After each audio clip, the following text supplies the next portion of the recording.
Hey everyone, Friendly here. Welcome back to another video. Today I'm going to be teaching you how to make a Minecraft server for 1.14.4. This does work with pretty much any other Minecraft version, just some things might be slightly different. I'll teach you how to do a vanilla server and a spigot server, so stay tuned for both.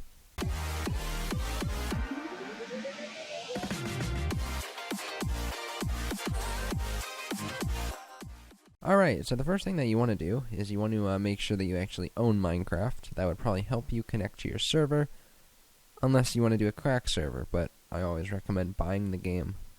You can do cracked, but it's more risky because of the risk of potential bots joining. Alright, so the next thing, after we've bought Minecraft, which hopefully you already have, we're going to go here to the Minecraft server download, and we're going to click this link right here. And this will download the server. The next thing that we are going to do is we're going to make sure that we have the latest version of Java. I do. And then we're going to go to Spigot. If we do want a Spigot server, if you want a vanilla one, it's fine to just keep it like this. But for this case, I'm going to do both, so I'm going to download Spigot as well. Alright, so once these two things have downloaded, or in your case, the one that you choose, we're going to go back to the Minecraft server download, and we are going to highlight this code right here. And we are going to copy it with Control-C. Next, we are going to go to our desktop, and we are going to right-click, going to click New, and then we're going to click Folder. Now we're going to call this folder something like Minecraft Server, and we're going to open this folder, and what we are going to do is we are going to create a new text document, and we don't have to name it anything. We're going to open it, and we're going to Control-V our code into there. We'll save that and we'll leave it for now. The next thing we are going to do is we are going to open a new File Explorer tab in the Downloads window. And we are going to drag our chosen server into our folder. I'll drag both in. I don't recommend you do that because it can cause some issues. Next thing I'm going to do is I'm going to rename the one that I'm going to use to just server. And then I'm going to open the text document. And where it shows this right here, I'm going to highlight this. Not the .jar though, because we need that to stay. I'm going to type in server. Right here is how much RAM you want to allocate to your server. I'll leave all the RAM codes in the description. I'm going to leave it right here at 1 GB. I'm going to save this, so we have it. And then I'm going to go and click Save As. And I'm going to go All Files, and I'm going to call this start.bat. Doesn't matter what you call it, as long as it has the .bat at the end. Now we're going to close this. We don't need this anymore, so we can delete it. Next thing we are going to do is we are going to double click on the start.bat, and that will start our server. And now you will see that it will close immediately because we haven't accepted the EULA. So we are going to open it, and we are going to say where it says false, and we're going to set that to true. That just means that you agree to Mojang's rules, and that you will abide them and not break them. Next thing we're going to do is we're going to start our server again, and it will create all the necessary files that we need.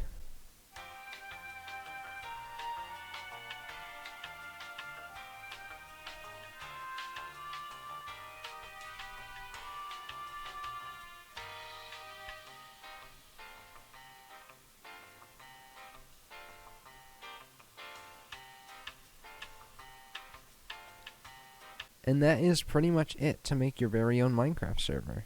Next thing we are going to do is we are going to open Minecraft, and we are going to go to the version 1.14.4, and we are going to click play. I'm pretty sure that unless you don't own Minecraft, you know what you are doing here.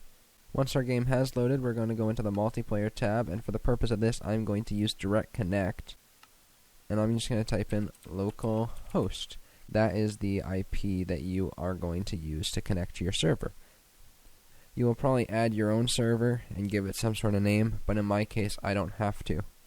So now we are in. It will not always spawn you at 00, but it might spawn you close, as you can see. And you can set your spawn point, obviously, to wherever you want. But right now, this is just a default Minecraft survival world where you can go and just play with your friends. But that's the thing, you can't play with your friends yet, because they can't actually connect. So before we get into that, I am going to do the Spigot tutorial. If you don't care about Spigot, I will leave a time code on screen right now and in the description to skip this, and you can move on to letting your friends connect.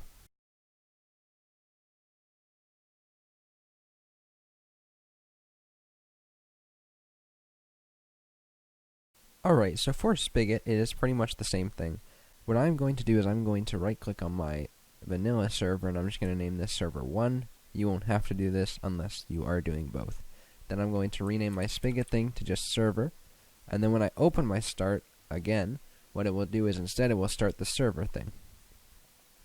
Now it will say that you're on an outdated build and you have to wait 20 seconds. You can update it if you go to that link, but normally the get Spigot does give you an outdated build. I can't really do much about that. I don't really recommend using it. There are more complicated ways, but for the purpose of this tutorial, that is how I'm getting it. Once all the libraries load up, you will see a new set of folders in here, one of them being plugins. This is where you'll put all of your plugins in on the server. There's lots of different tutorials on YouTube about all the different plugins that you would need to make a server properly. But that is pretty much it for a Spigot server. When you log in, it'll be the exact same, except you'll have a few more features. Anyways, let's move on to being able to let your friends join. So to let your friends join, it is pretty simple actually. Most people say it's very hard, but it's not that hard. You're going to go to your modem IP address. You can find that out if you search it online. Same with the admin password and username. It's normally admin or user, something along the lines of that. If none of those work, you can always search it up for your company. But once you've logged into the modem, for me, mine's in a weird area. Normally it'll be in like advanced setup, but for me, port forwarding is in firewall. So I'm going to go to the port forwarding tab, and then you'll see this here. What I can do is I can select the device I want, but for the purpose of this tutorial, we're going to find the IP manually. But there is other ways to do this. There is Hamachi, which is extremely simple. You don't even really need a tutorial for that. You can just download Hamachi, create the network, and then invite your friends to it. It's very, very simple to do it that way. But this is more of a public server like Hypixel or any of the other bigger ones that you join. So what we're going to do is we're going to go here into our search bar, and we are going to search for CMD prompt, and this will open the developer prompt.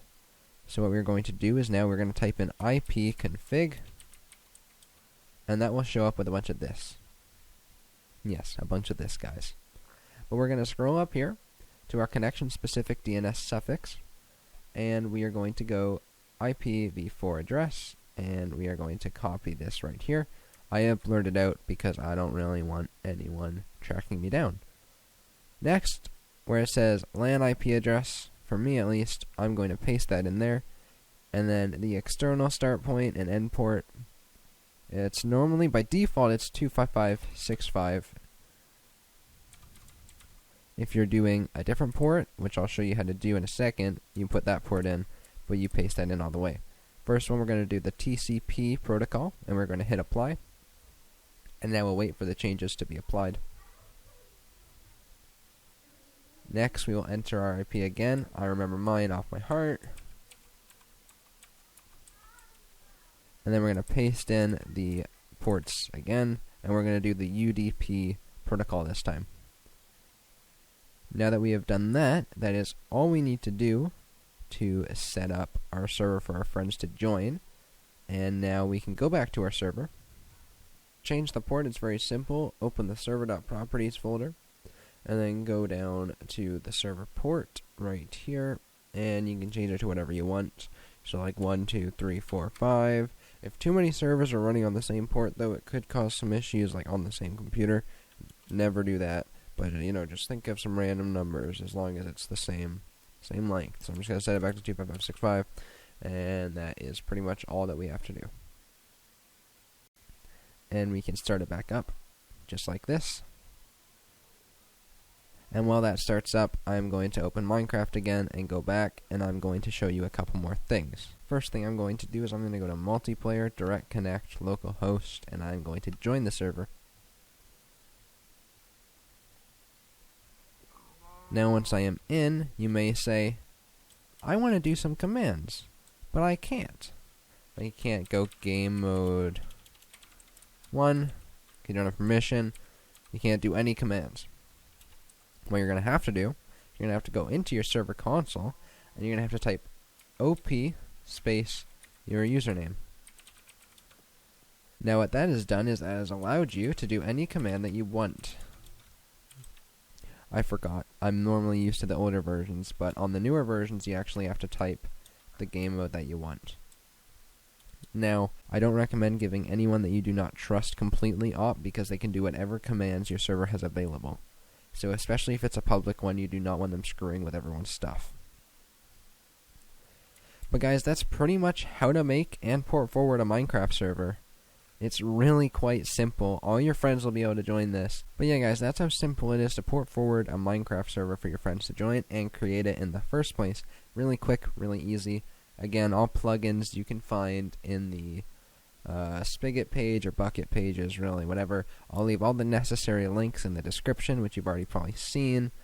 Again, all the start codes and everything are there. If you guys did like it, make sure the like button and the subscribe button helps out my channel and lets me know that you want to see more tutorials. And I'll see you guys in the next one. Bye guys.